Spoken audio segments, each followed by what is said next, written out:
നമസ്കാരം. വെറൈറ്റി ഫുഡുകൾ ഇഷ്ടപ്പെടുന്നവർക്ക് വേണ്ടി ഒരു വെറൈറ്റി ഫുഡ് നമ്മൾ വീണ്ടും ഉണ്ടാക്കുകയാണ്. ഇതിനു മുമ്പേ ഒരു പ്രാവശ്യം നമ്മളിത് ചെയ്തിട്ടുണ്ട്. എന്നാൽ ഇച്ചിരി വ്യത്യസ്തമായിട്ട് നമ്മുടെ കേരളീയർക്ക് വേണ്ടി ഉള്ളൊരു ഫിഷ് ഫെറോൺ ആണ് ഉണ്ടാക്കുന്നത്. കഴിഞ്ഞ പ്രാവശ്യം നമ്മൾ ഒറിജിനൽ അറബിക് സ്റ്റൈലിലുള്ള ഒരു ഫിഷ് ഫെറോൺ ആയിരുന്നു ഉണ്ടാക്കിയത്. അതായത് നരകത്തിൽ കയറ്റി വെച്ചിറക്കുന്ന ഒരു മീനിന്റെ ഒരു ഡിഷാണ് നമ്മൾ ഇന്ന് പരിചയപ്പെടാൻ പോകുന്നത്. അതായത് പഠിക്കാനായിട്ട് കുട്ടികളൊക്കെ ഉണ്ട്. അപ്പൊ ഇന്ന് നമ്മൾ എടുത്തിരിക്കുന്നതെന്ന് പറഞ്ഞു കഴിഞ്ഞാൽ നല്ല സീബാസ് എന്ന് പറയുന്ന മീനാണ്. ഇത് കണ്ടോ, അവനെ ഇങ്ങനെ കണ്ടോ നടുവേ അങ്ങോട്ട് കീറി നല്ല അടിപൊളിയാക്കി എടുത്തിട്ടുണ്ട്. ഇവനെ വെച്ചാണ് നമ്മൾ ഇത് ഉണ്ടാക്കുന്നത്. ഇതിന് വേണ്ടിയ സാധനങ്ങൾ എന്ന് പറഞ്ഞു കഴിഞ്ഞാൽ ഏറ്റവും മെയിനായിട്ട് നമുക്ക് വേണ്ടിയതെന്ന് പറഞ്ഞു കഴിഞ്ഞാൽ ക്യാപ്സിക്കം, അത് പല കളറിലുള്ളതുണ്ടെങ്കിൽ ഏറ്റവും നല്ലത്. പിന്നെ ടൊമാറ്റോ വേണം, ഒനിയൻ വേണം, പിന്നെ നമ്മുടെ കേരള സ്റ്റൈൽ ആയതുകൊണ്ട് തന്നെ പച്ചമുളക് കണ്ടോ, പച്ചമുളക്, അതുപോലെ തന്നെ മല്ലിച്ചപ്പ്, പിന്നെ നാരങ്ങ, പിന്നെ ഇത് കണ്ടോ മുളക് നമ്മൾ നല്ലവണ്ണം എടുത്തിട്ടുണ്ട്. കാരണം അറബിക് ഡിഷ്, ഇത് അറബിക് ഡിഷാണ്, അവർ മുളക് ഉപയോഗിക്കത്തില്ല. അതുപോലെ തന്നെ ഇത് കണ്ടോ കുരുമുളക്, അതുപോലെ തന്നെ നമ്മുടെ ജീരകം, ഉപ്പ് ആവശ്യത്തിന് നമുക്കിടാം, അല്പം മല്ലിപ്പൊടി, പിന്നെ നമ്മുടെ മഞ്ഞള്, പിന്നെ ഗരം മസാല, ഒരു സ്വല്പം ഗരം മസാല. ഇത്രയും സാധനങ്ങൾ വെച്ചാണ്. പിന്നെ മെയിനായിട്ട് വേണ്ടതെന്ന് പറഞ്ഞാൽ ഒലിവ് ഓയിലും വേണം. അപ്പം നമ്മൾ ആദ്യം ചെയ്യുന്നതെന്ന് പറഞ്ഞു കഴിഞ്ഞാൽ ഈ മസാലക്കൂട്ട് ഇത് കണ്ടോ അതങ്ങോട്ട് മിക്സ് ചെയ്യുക. ഇത്രയും സാധനങ്ങളെല്ലാം കൂടെ മിക്സ് ചെയ്തതിന് ശേഷം അതിനകത്ത് ഉപ്പുൾപ്പെടെ എല്ലാം ഉണ്ട്. നമുക്ക് ഈ ഒലിവ് ഓയിൽ കൂട്ടി വേണം ഇത് നമുക്ക് മിക്സ് ചെയ്യാൻ. അപ്പം നമ്മൾ ഒലിവ് ഓയിൽ ഒഴിച്ച് നമ്മുടെ ഇത് കണ്ടോ മസാല അങ്ങനെ കൂട്ട് റെഡിയാക്കുകയാണ്. അതിനകത്തോട്ട് നമുക്ക് ആവശ്യത്തിന് ഇത് മീനെ പുരട്ടി എടുക്കാൻ വേണ്ടിയുള്ളൊരു മസാലയാണ്. അതിനെ നമ്മൾ അതുപോലെ തന്നെ ഇതിൻ്റെ ഒരു പ്രത്യേകത എന്ന് പറഞ്ഞു കഴിഞ്ഞാൽ ഇഞ്ചിയോ വെളുത്തുള്ളിയോ ഒന്നും ഇതിന് വേണ്ട.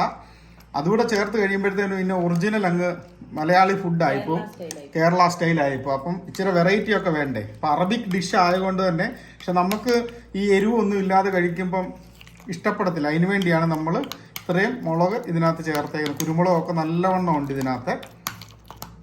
അങ്ങനെ മസാല ഏകദേശം റെഡി ആയിട്ടുണ്ട്. ഉപ്പ് നമുക്ക് ആവശ്യത്തിന് ഒരല്പം മുന്നിലായിട്ട് ഉപ്പ് നമുക്ക് നിൽക്കണം. കാരണം ആ മീനെയൊക്കെ പിടിച്ച് വരുമ്പോഴത്തേന് അതെ.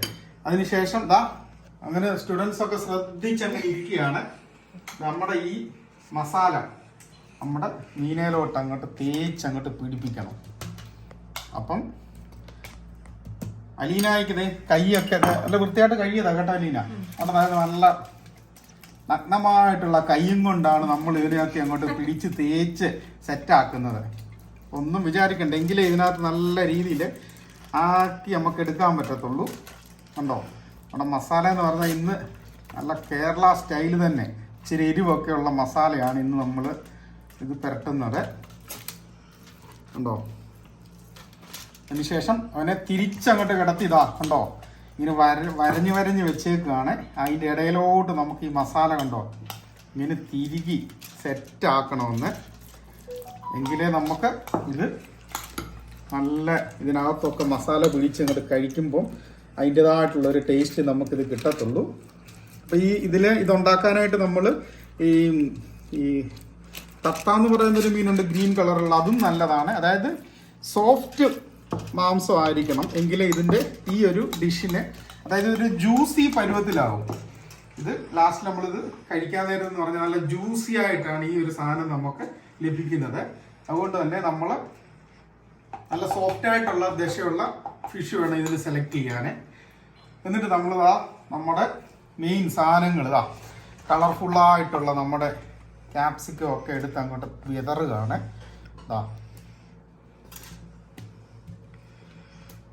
അതുപോലെ തന്നെ നമ്മുടെ സവോളയൊക്കെ വട്ടത്തിൽ അങ്ങനെ അരിഞ്ഞ്, അതുപോലെ തന്നെ ടൊമാറ്റോ എല്ലാം മിക്സ് ചെയ്ത് നമ്മളിവനെ ഡ്രസ്സ് ചെയ്ത് റെഡി ആക്കുകയാണ്. ഇതൊക്കെയാണ് ഈ ജ്യൂസി ആയി കഴിയുമ്പം ഈ വെജിറ്റബിൾ എല്ലാം കൂടെ നല്ല രീതിയിൽ വെന്തിട്ടാണ് ഇത് നല്ല ജ്യൂസി ആയിട്ട് നമുക്ക് ഈ മീനിൻ്റെ കൂടെ നല്ല ടേസ്റ്റായിട്ട് നമുക്ക് കഴിക്കാനായിട്ട് ലഭിക്കുന്നത്. അതാണ് ഇതിൻ്റെ ഒരു പ്രത്യേകത. അപ്പം വെറൈറ്റി ആയിട്ടുള്ളൊരു ഫിഷിൻ്റെ ഡിഷാണ് നമ്മൾ ഈ ഉണ്ടാക്കുന്നത്. അപ്പോൾ തീർച്ചയായിട്ടും നാട്ടിലുള്ളവർക്കും ഇതുണ്ടാക്കാം. കാരണം അത്ര അടിപൊളി ഒരു സാധനമാണ്. കുറച്ചൊക്കെ നമ്മളിത് ഇതിൻ്റെ അടിയിലൊക്കെ തിരികെ അങ്ങ് വെക്കുകയാണ്. അതുപോലെ തന്നെ നമ്മുടെ പച്ചമുളക് മെയിനായിട്ട് നമ്മൾ അതുപോലെ ഈ അറബിക് ഫിഷിൻ്റെ ഷോപ്പുകളിൽ നിന്ന് നമ്മൾ മേടിക്കുമ്പം അല്ലെങ്കിൽ നമ്മൾ സ്പെഷ്യലായിട്ട് പറയണം ഈ മുളകൊക്കെ കൂടുതൽ വെക്കണം. നല്ലെന്നുണ്ടെങ്കിൽ മുളകൊക്കെ അവർ അധികം അങ്ങനെ വെക്കാറില്ല. ഇത് കണ്ടോ, ഈ പച്ചമുളകൊക്കെ അങ്ങോട്ട് ഉരുകി അങ്ങോട്ട് വെന്തിറങ്ങി കഴിയുമ്പോഴാണ് അതിൻ്റെ നല്ല ടേസ്റ്റ് നമുക്ക് കിട്ടുന്നത്. ഇതെല്ലാം കൂടെ വെച്ച് നമ്മൾ ഇവനെ അങ്ങ് ഡ്രസ്സ് ചെയ്യുക. കണ്ടോ, ഇതെന്തേലും തോന്നുന്നുണ്ടോ കണ്ടിട്ട്? വായി വെള്ളം വരുന്നുണ്ടല്ലേ? അതാണ് ഇവൻ അങ്ങോട്ട് ഉണ്ടായി വരുമ്പോൾ ഇതിന്റെ ആ സ്മെല്ലൊക്കെ അടിച്ചു കഴിഞ്ഞാണ്ടല്ലോ തനിയെ എത്ര കൊതിയില്ലെന്ന് പറഞ്ഞാൽ ഇങ്ങനെ വെള്ളം വരുന്ന അത്ര അടിപൊളി ഒരു ഡിഷാണ്. തീർച്ചയായിട്ടും ഉണ്ടാക്കി നോക്കുക. ഈസി ആയിട്ട്, വളരെ ഈസി ആയിട്ട് നമുക്ക് ഉണ്ടാക്കാൻ പറ്റുന്ന ഒരു ഡിഷാണ്. മാക്സിമം കുറച്ച് അടിയിലൊക്കെ നമ്മൾ കയറ്റി വെക്കുകയാണ്. അതുപോലെ തന്നെ ഒരു നാരങ്ങയുടെ ഇതെടുത്തിട്ട് നമുക്ക് ഈ ഒരു നാരങ്ങയുടെ നീര് ഒന്ന് ഒഴിക്കണം. എന്നിട്ട് ഈ നാരങ്ങയുടെ തോടൊന്നും കളയണ്ട, അങ്ങനെ അതിനകത്തോട്ട് അങ്ങ് ഇടുക. എന്നിട്ട് കട്ട് ചെയ്ത കുറച്ച് നാരങ്ങ പീസ് അതും വെക്കണം. കാരണം ഇതെല്ലാം കൂടെ വെന്തിറങ്ങി കഴിയുമ്പോഴുള്ള ആ ഒരു ടേസ്റ്റാണ് ഇതിൻ്റെ മെയിനായിട്ടുള്ള ഒരു ഫ്ലേവർ. അപ്പം വെറൈറ്റി ആയിട്ടുള്ളൊരു ഫിഷിൻ്റെ ഡിഷാണ് നമ്മൾ ഉണ്ടാക്കുന്നത്. ഇത് അറബിക് ഡിഷാണ്, നമ്മൾ കേരള സ്റ്റൈലിൽ ആക്കുന്നതെന്ന് മാത്രമേ ഉള്ളൂ. ഉണ്ടോ? എന്നിട്ട് കുറച്ച് മല്ലിച്ചപ്പ് നമ്മൾ വാരി അങ്ങ് എറിയുക. കണ്ടോ? എന്നിട്ട് നമ്മളിതാ ഒലിവ് ഓയിൽ വീണ്ടും നമ്മൾ കുറച്ച് ഒലിവ് ഓയിൽ ഇതിനകത്ത് ഒഴിച്ചു കൊടുക്കും. കാരണം ഈ ജ്യൂസി ആകുമ്പോൾ ഈ ഒരു ടേസ്റ്റും കൂടാണ് ഒലിവ് ഓയിലിൻ്റെ. അതായത് അറബിക് ഡിഷിനൊക്കെയും അത് തന്നെ ഹെൽത്തിയാണ് എന്ന് പറഞ്ഞാൽ എന്താണ്. അപ്പം നല്ല ഒലിവ് ഓയിലൊക്കെ നമ്മൾ അങ്ങ് ഒഴിച്ചവനെ അങ്ങ് തകർത്തിട്ടുണ്ട്. ഇനി നമ്മളിതിനെ ഈ സൈഡിലുള്ള നമ്മുടെ ഈ അലൂമിനിയം കൊണ്ട് പേപ്പർ ഇങ്ങനെ മടക്കണം. കാരണം ഈ ജ്യൂസി ആയിട്ടുള്ള ഈ ഫിഷിൻ്റെ ഇത് താഴെ പോകാതിരിക്കാൻ വേണ്ടിയാണ് നമ്മളിത് ഇതൊന്ന് ഇതാക്കുന്നത്. അതുപോലെ തന്നെ ബാക്കിയുള്ള സാധനങ്ങളൊക്കെ നമുക്ക് ഇതിനകത്തോട്ട് ഫില്ല് ചെയ്യാം. ഒത്തിരി വേണമെന്നില്ല, എന്നാലും വേസ്റ്റ് ചെയ്യണ്ട. അത് തന്നെ. അപ്പം ഇവനെയാണ് ഇനി നമ്മൾ പ്രീഹീറ്റ് ചെയ്ത് വെച്ചിരിക്കുന്ന ഓവനകത്തോട്ട് ഇവനെ അങ്ങോട്ട് കയറ്റി നമ്മളൊരു 40 മിനിറ്റ് കഴിഞ്ഞ് ഇവനെ എടുക്കുമ്പോൾ മണം അടിക്കുമ്പോൾ തന്നെ ഈ നോക്കിയിരിക്കുന്നവരൊക്കെ കണ്ടോളാം. അന്നേരത്തെ നമ്മൾ ഇവരുടെ മുഖത്തെ വീഡിയോ നല്ലവണ്ണം നമുക്ക് കാണാം. നമ്മൾ പ്രീഹീറ്റ് ചെയ്ത് വെച്ചിരിക്കുന്ന നമ്മുടെ ചെറിയ ഓവനിലാണ് നമ്മൾ വെക്കുന്നത്. കാരണം ഒരു ഫിഷേ ഉള്ളല്ലോ. അപ്പം ഇതിനകത്തോട്ട് നമ്മൾ ഇവനെ അങ്ങോട്ട് വെക്കുക. അതിനുശേഷം നമ്മളിതാ അടച്ച് നമ്മൾ സെറ്റ് ചെയ്തിരിക്കുന്ന ഏകദേശം ഒരു 30 മിനിറ്റ് നമ്മൾ സെറ്റ് ചെയ്തിട്ടുണ്ട്. അതുപോലെ തന്നെ 200-ലാണ് നമ്മൾ ഹീറ്റ് സെറ്റ് ചെയ്ത് വെച്ചിരിക്കുന്നത്. ഒരല്പസമയം കഴിഞ്ഞ് നമുക്ക് ഇതിനെ ഒന്ന് ഓപ്പൺ ചെയ്ത് നോക്കണം. അങ്ങനെ സ്പെഷ്യൽ ഡിഷ് നമ്മൾ അങ്ങനെ തയ്യാറാക്കുകയാണ്. അറബിക്കാണ്, പക്ഷെ കേരള സ്റ്റൈലിലുള്ള നമ്മുടെ ഫിഷ് ഫെറോൺ അല്ലെങ്കിൽ നരകത്തിൽ നിന്ന് എടുക്കുന്ന നല്ല അടിപൊളി ഒരു മീനിന്റെ സൂപ്പർ ഒരു ഫുഡാണ് നമ്മൾ ഇന്ന് കാണാൻ പോകുന്നത്. അങ്ങനെ നമ്മൾ ഇടയ്ക്കൊന്ന് നോക്കുകയാണ്. ഏകദേശം 40 മിനിറ്റ് നമ്മൾ അങ്ങനെ വേവിച്ചു. നോക്കട്ടെ നമ്മുടെ മീൻ എന്തോ ആയെന്ന്. നോക്കട്ടെ കഴിച്ചിട്ട്.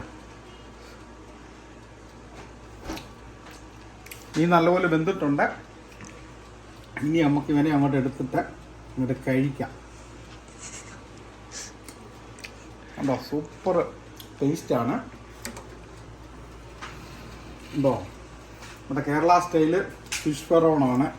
നല്ല ജ്യൂസ്. ഇത് കണ്ടോ? ജ്യൂസായിട്ട് കിടക്കുന്നതുണ്ടോ?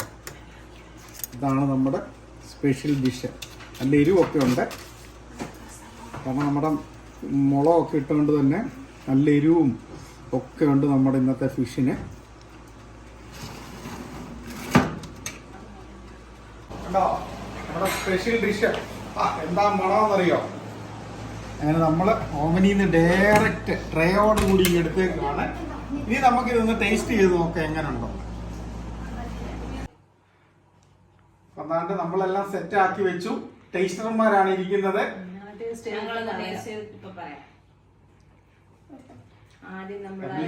വെന്ത് നോക്കിയേ, നല്ല ജ്യൂസി ആയി. കണ്ടോ? ഫ്ലേവറോട് കൂടി ഒട്ടും നല്ല അടിപൊളി വെജിറ്റബിൾ ഒക്കെ കൂട്ടിയുള്ള ഒരു ഫിഷിന്റെ ഡിഷാണ്. അറബിക്കാണ്. ഫിഷ് ഫെറോൺ എന്നാണ് ഇതിന്റെ പേര്. നമ്മളത് കേരള സ്റ്റൈലിൽ പറയാൻ വയ്യ, മണമൊക്കെ അടിച്ചിട്ട് കണ്ടോ. അതാണ് ഫുഡിന്റെ ആ എന്താ പറയണ്ടേ ഇല്ലേ? എന്താ എന്തെങ്കിലും പറയാൻ പറ്റുമോ? ഒന്നും പറയാൻ പറ്റാത്ത അവസ്ഥയാണ് എല്ലാവരുടെയും.